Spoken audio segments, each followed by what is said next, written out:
ఈ ఉదయం వాగ్దానం మీకోసం ఎలా ఉన్నారండి? బాగున్నారా? పొద్దున్న లేచారా? దేవుని తట్టు చూడండి. ఆయన ప్రేమను అనుభవించుటకు దేవుడు మనకిచ్చే అవకాశం. కష్టకాలాలు, దుఃఖ సమయాలు, నిందలు, గాయాలు, అవమానాలు, పోరాటాలు ఎన్ని మీకున్నా మీరు నేర్చుకోవాల్సిన దేవుని ప్రేమ గొప్పది, ఆయన కృప గొప్పది, ఆయన ఆలోచన గొప్పది. ఆయన అంతా ప్రియమైన దేవుడు.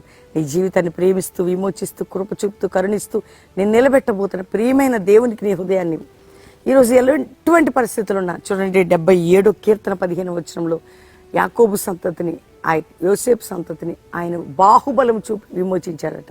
మరి నువ్వెవరివి? ఆయన బిడ్డవి. నీకు కూడా ఆయన బాహుబలం ఏంటి చూపించి నిన్ను కూడా విమోచిస్తాడు ప్రతి విషయంలో.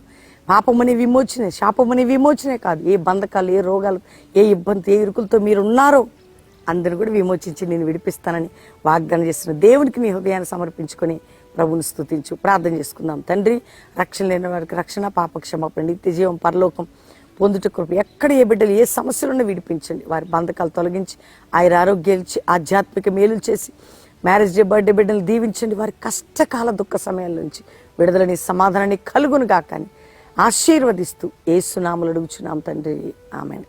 Pastor Praveen official Insta follow అవ్వండి.